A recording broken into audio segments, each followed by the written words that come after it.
निर्मला जी ने अपनी पूरी जिंदगी एक शिक्षिका के रूप में बिताई थी। पति के गुजरने के बाद उन्होंने अपने इकलौते बेटे रोहन को बहुत संघर्ष से पाला और उसे एक सफल आर्किटेक्ट बनाया।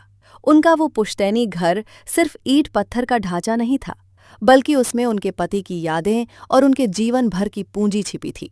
रिटायर होने के बाद निर्मला जी उसी घर के एक बड़े से आंगन में गरीब बच्चों को मुफ्त में ट्यूशन पढ़ाती थी। यही उनका इकलौता शौक और सुकून था। लेकिन उनके बेटे रोहन और बहू मेघा को उनका ये शौक बिल्कुल भी रास नहीं आता था। दोनों बहुत ही आधुनिक और दिखावे वाली जिंदगी जीने के आदी हो चुके थे। मेघा एक इवेंट मैनेजर थी और अक्सर अपने अमीर दोस्तों को घर पर पार्टी के लिए बुलाती थी। जब भी उसके दोस्त आते वो निर्मला जी को उनके कमरे में ही रहने की हिदायत दे देती थी। उसे लगता था कि उसकी सास का सादा पहनावा और उनके वे गरीब छात्र उसके उच्च वर्ग के दोस्तों के सामने उसकी हैसियत को कम कर देंगे। रोहन भी अपनी पत्नी की इन बातों का पूरा समर्थन करता था। उसने कई बार अपनी माँ से कहा था कि वे इस कबार खाने जैसे स्कूल को बंद कर दें, लेकिन निर्मला जी हमेशा यही कहती थीं कि शिक्षा बांटने से बढ़ती है और यही उनके जीवन का आखिरी लक्ष्य है। उन्हें अपने बेटे के इस बदलते व्यवहार से बहुत तकलीफ होती थी। एक दिन मेघा के कुछ बहुत खास मेहमान घर आने वाले थे। उसने पूरे घर को विदेशी फूलों से सजाया था। उसी शाम निर्मला जी के कुछ छात्र अपनी परीक्षा की तैयारी के लिए आंगन में बैठे पढ़ रहे थे। मेघा जब वहां से गुजरी तो उसने देखा कि एक बच्चे के गंदे जूते महंगे कालीन के पास रखे हैं। उसका पारा 7वें आसमान पर पहुंच गया। उसने बिना कुछ सोचे समझे उस बच्चे की कॉपी उठाई और बाहर फेंक दी। उसने चिल्लाते हुए कहा कि तुम जैसे भिखारियों ने मेरे घर को अनाथालय बना दिया है। निर्मला जी ये सब देखकर सन्न रह गईं। उन्होंने मेघा को समझाने की कोशिश की, लेकिन वो और ज्यादा भड़क गई और उन पर भी चिल्लाने लगी। मेघा ने निर्मला जी को खरी खोटी सुनाते हुए कहा कि आप लोगों की अपने ही घर में खुलकर सांस नहीं ले पाती। आपके इन गंदे बच्चों की वजह से मेरे मेहमान मुझे ताने मारते हैं। रोहन जब ऑफिस से लौटा तो मेघा ने सारी बात का बतंगर बनाकर उसे सुना दिया। रोहन ने भी अपनी माँ की एक नहीं सुनी और सीधे कह दिया कि कल से इस घर में कोई भी बच्चा कदम नहीं रखेगा। निर्मला जी की आंखों में आंसू आ गए। उन्होंने रोहन से कहा कि बेटा, ये घर मेरा भी है और मैं इन बच्चों का भविष्य नहीं बिगाड़ सकती। लेकिन रोहन ने बड़ी ही बेरहमी से कह दिया कि ये घर अब बहुत पुराना हो चुका है और वो इसके साथ कुछ और ही करने वाला है। अगले ही दिन रोहन एक बड़े बिल्डर को लेकर घर आ गया। उसने निर्मला जी को बताया कि वो इस पुराने खंडहर को तोड़कर यहाँ एक शानदार मल्टी स्टोरी कॉम्प्लेक्स बनाने जा रहा है। उसने कहा कि नीचे एक बड़ा शॉपिंग मॉल होगा और ऊपर उनके रहने के लिए एक luxury paint house. Nirmala ji ये सुनकर कांप उठीं। उन्होंने अपने पति की आखिरी निशानी को तोड़ने से साफ इनकार कर दिया। लेकिन रोहन ने एक बहुत ही चालाकी भरी मुस्कान के साथ कहा कि माँ, आप अब बूढ़ी हो गई हैं। आपको इतने बड़े घर की क्या जरूरत है? हम आपको शहर के बाहर एक बहुत ही शांत और छोटे से फ्लैट में रखेंगे, जहां आपको कोई परेशान नहीं करेगा। निर्मला जी को अब समझ आ रहा था कि उनका बेटा और बहू उन्हें घर से निकालने की पूरी साजिश रच चुके हैं। शहर के बाहर वो छोटा सा फ्लैट सिर्फ एक बहाना था ताकि वे उनके जीवन से हमेशा के लिए दूर हो जाएं। रोहन ने अपने ब्रीफकेस से कुछ कानूनी कागजात निकाले और निर्मला जी के सामने मेज पर रख दिए। उसने बहुत ही ठंडे स्वर में कहा कि माँ, इन पेपर्स पर साइन कर दो। ये प्रॉपर्टी मेरे नाम ट्रांसफर करने के कागज हैं। मैं कल ही बिल्डर से एडवांस पैसे लेने वाला हूँ। अगर तुमने साइन नहीं किए तो मैं और मेघा हमेशा के लिए विदेश चले जाएंगे और तुम्हें इस बुढ़ापे में देखने वाला कोई नहीं बचेगा। अपने सगे बेटे के मुंह से ऐसी धमकी सुनकर निर्मला जी का दिल टूट कर बिखर गया। जिस बेटे के लिए उन्होंने अपनी जवानी के हर शौक को मार दिया था, आज वही बेटा उन्हें ब्लैकमेल कर रहा था। मेघा भी पीछे खड़ी मुस्कुरा रही थी। उसने ताना मारते हुए कहा कि माँ जी, समझदारी इसी में है कि आप चुपचाप साइन कर दें। वैसे भी आपके पास कितने दिन बचे हैं? अच्छे से आराम कीजिए और हमें अपनी जिंदगी जीने दीजिए। निर्मला जी ने उस रात कुछ नहीं खाया। वो अपने कमरे में बैठकर अपने पति की तस्वीर को देखती रहीं। उनके अंदर एक बहुत बड़ा तूफान उठ रहा था। उन्होंने तय कर लिया था कि वो इतनी आसानी से हार नहीं मानेंगी।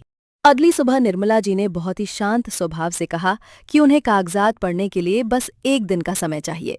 रोहन को लगा कि उसकी माँ डर गई हैं और जल्दी ही हार मान लेंगी। उसने खुशी खुशी उन्हें समय दे दिया। जैसे ही रोहन और मेघा अपने काम से बाहर गए, निर्मला जी ने अपने एक पुराने छात्र को फोन किया जो अब शहर का एक बहुत बड़ा और नामी वकील बन चुका था। उसका नाम सुमित था। सुमित हमेशा निर्मला जी को अपनी माँ के समान मानता था, क्योंकि उन्हीं की मुफ्त शिक्षा की वजह से वो आज इस मुकाम पर पहुंचा था। निर्मला जी ने सुमित को घर बुलाया और उसे सारी सच्चाई विस्तार से बता दी। सुमित को रोहन और मेघा की इस घिनौनी हरकत पर बहुत गुस्सा आया। उसने निर्मला जी से कहा कि आप बिल्कुल चिंता मत कीजिए, मैं सब कुछ संभाल लूंगा। निर्मला जी ने सुमित से एक ऐसा कानूनी दस्तावेज तैयार करने को कहा जिसके बारे में रोहन सपने में भी नहीं सोच सकता था। उन्होंने अपनी पूरी प्रॉपर्टी और उस पुश्तैनी घर को एक बहुत बड़े एजुकेशनल ट्रस्ट के नाम दान करने का फैसला कर लिया। सुमित ने उन्हें समझाया कि एक बार ये हो गया तो आप खुद भी इस घर को नहीं बेच पाएंगी। निर्मला जी ने दृढ़ता से कहा कि मुझे इसे बेचना भी नहीं है, मुझे बस इसे अपने लालची बेटे के हाथों बर्बाद होने से बचाना है। सुमित ने बहुत ही तेजी से काम किया और उसी दिन सारी कानूनी प्रक्रिया पूरी कर ली। प्रॉपर्टी अब एक ट्रस्ट के अधीन थी और निर्मला जी को उस ट्रस्ट का आजीवन संरक्षक बना दिया गया था, जिसका मतलब था कि जब तक वो जीवित हैं, वो उस घर में रह सकती हैं और अपनी मर्जी से स्कूल चला सकती हैं, लेकिन कोई भी उस घर को तोड़ या बेच नहीं सकता। दूसरी तरफ रोहन और मेघा बहुत खुश थे। उन्होंने बिल्डर को पार्टी देने के लिए घर पर आमंत्रित किया था। मेघा ने निर्मला जी के आंगन वाले स्कूल के सारे ब्लैक बोर्ड और चटाइयों को कूड़े में फेंकवा दिया था ताकि बिल्डर को जगह अच्छी लगे। शाम को बिल्डर अपने वकीलों के साथ रोहन के घर पहुंचा। मेज पर महंगी शराब और तरह तरह के पकवान सजे हुए थे। रोहन ने निर्मला जी को कमरे से बाहर बुलाया और कहा कि लो माँ, अब तुम्हारे वो पेपर्स लाओ, आज बिल्डर साहब के सामने ही सारी डील फाइनल हो जाएगी।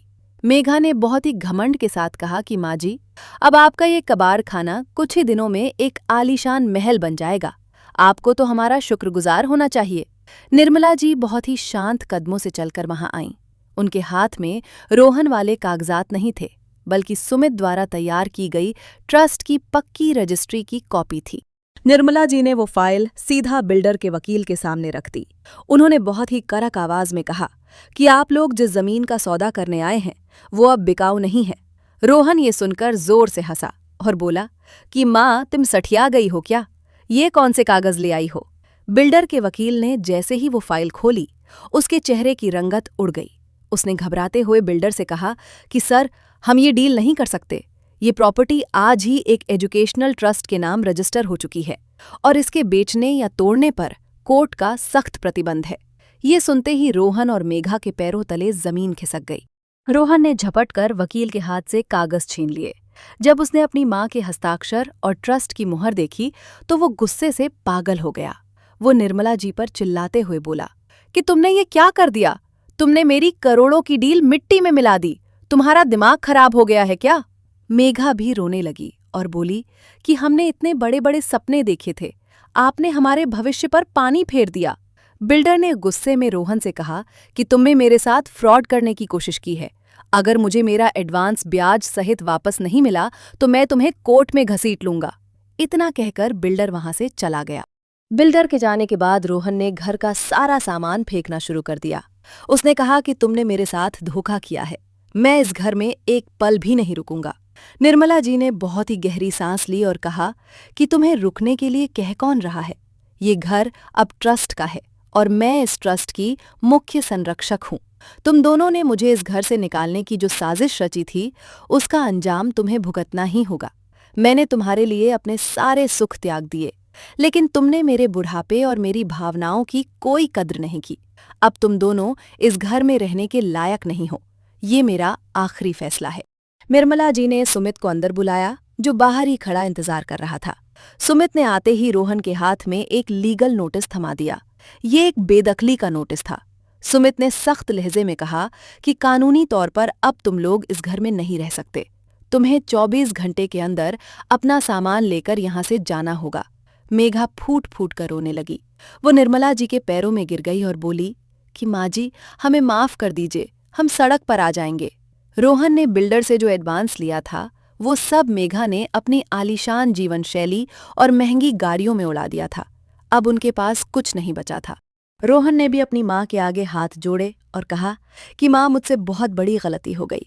मैं अपने लालच में अंधा हो गया था। मुझे माफ कर दो। हम ये नोटिस वापस ले लेते हैं। हम यहीं तुम्हारे साथ रहेंगे और कभी तुम्हें शिकायत का मौका नहीं देंगे। लेकिन निर्मला जी का दिल अब पत्थर का हो चुका था। उन्होंने कहा कि जब तुम मुझे शहर के बाहर एक छोटे से कमरे में मरने के लिए छोड़ रहे थे, तब तुम्हारा ये प्यार कहाँ गया था? जब मेघा मेरे गरीब बच्चों की किताबें फेंक रही थी, तब तुम्हारा ज़मीर कहाँ सो रहा था? अब तुम्हारे इन आंसुओं का मुझ पर कोई असर नहीं होने वाला है। निर्मला जी ने साफ शब्दों में कह दिया कि जो इंसान अपनी माँ की भावनाओं का सौदा कर सकता है, वो कभी एक अच्छा बेटा नहीं बन सकता। तुमने मेरे संस्कारों को नहीं, बल्कि सिर्फ मेरे पैसों को अपना समझा था। अब ये घर उन बच्चों के काम आएगा जिन्हें सच में शिक्षा की जरूरत है।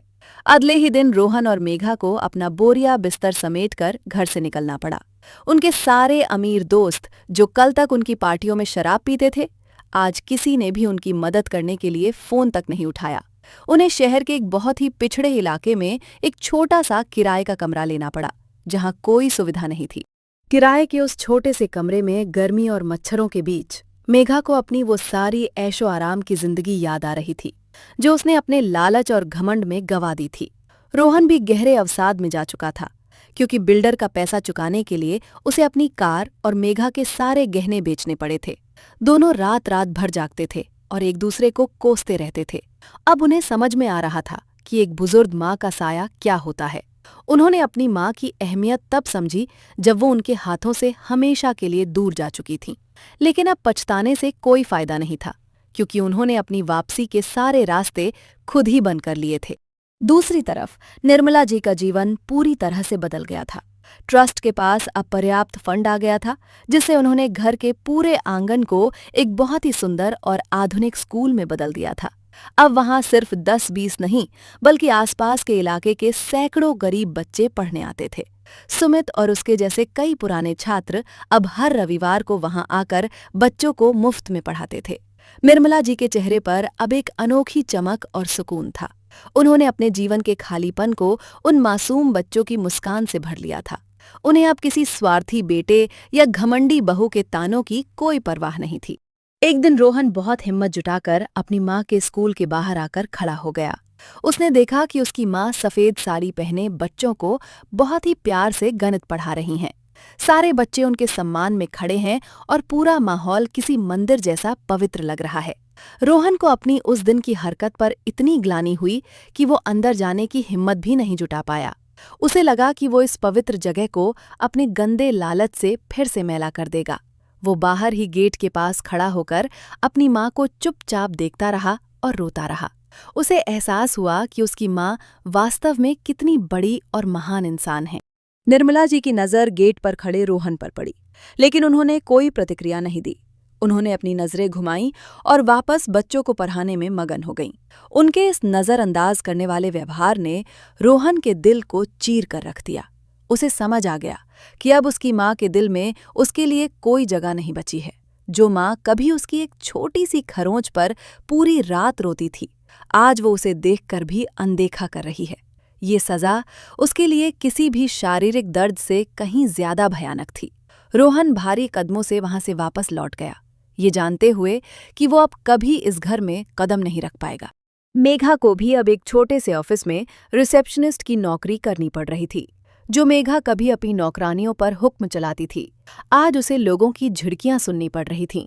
उसका सारा घमंड टूटकर चकनाचूर हो गया था। दोनों पति पत्नी अब एक ऐसी जिंदगी जी रहे थे जहां सिर्फ समझौता और मजबूरी थी। उन्होंने अपनी माँ के साथ जो क्रूरता की थी, भगवान ने उन्हें उसी दुनिया में उसका फल दे दिया था।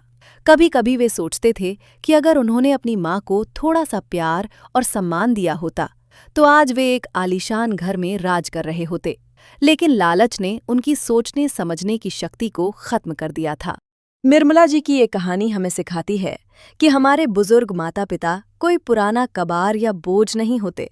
उन्होंने अपना पूरा जीवन हमें एक अच्छा भविष्य देने में खपा दिया होता है। जब उनके आराम का समय आता है, तो हमारा ये फर्ज बनता है कि हम उनके बुढ़ापे की लाठी बने, ना कि उन्हें बेघर करने की साजिश रचें। लालच और स्वार्थ हमेशा इंसान को विनाश की ओर ले जाते हैं। जो माता पिता आपको चलना सिखाते हैं, उन्हें कभी भी जिंदगी की दौड़ में पीछे छोड़ने की कोशिश नहीं करनी चाहिए, क्योंकि जब समय का पहिया घूमता है तो इंसान के पास सिवाय पछतावे के कुछ नहीं बचता। आज के इस आधुनिक दौर में बहुत से लोग अपने माता पिता के साथ ऐसा ही व्यवहार कर रहे हैं। वे भूल जाते हैं कि उनका ये बड़ा रुतबा और पैसा सब उनके माता पिता के आशीर्वाद का ही नतीजा है। निर्मला जी ने समाज को एक बहुत बड़ा संदेश दिया है कि बुजुर्गों को कभी भी खुद को कमजोर या असहाय नहीं समझना चाहिए। अगर बच्चे अपनी मर्यादा भूल जाएं, तो माता पिता को भी अपने स्वाभिमान की रक्षा के लिए कठोर कदम उठाने से पीछे नहीं हटना चाहिए। स्वाभिमान से समझौता करके मिली हुई रोटी कभी सुकून नहीं देती। अपने अधिकारों के लिए लड़ना और सच के साथ खड़े रहना ही जीवन जीने का सही तरीका है। मुझे उम्मीद है कि निर्मला जी के इस कड़े लेकिन जरूरी फैसले ने आपके दिल को भी जरूर छुआ होगा। कभी कभी अपनों को सही रास्ता दिखाने के लिए हमें कड़वे घूंट पीने ही पड़ते हैं। मैं हमेशा यही चाहती हूँ कि मैं आपके लिए ऐसी कहानियां लेकर आऊं जो न सिर्फ आपका मनोरंजन करें बल्कि जिंदगी का एक गहरा सबक भी दें। अगर आपको मेरी आज की ये कहानी पसंद आई है तो प्लीज़ इस वीडियो को लाइक करें और अपने परिवार के साथ शेयर ज़रूर करें। और हाँ, अगर आप मेरी आवाज़ पहली बार सुन रहे हैं तो मेरे इस चैनल को सब्सक्राइब करना बिल्कुल मत भूलिएगा, ताकि मैं आगे भी आपके लिए ऐसी ही बेहतरीन कहानियाँ लाती रहूं।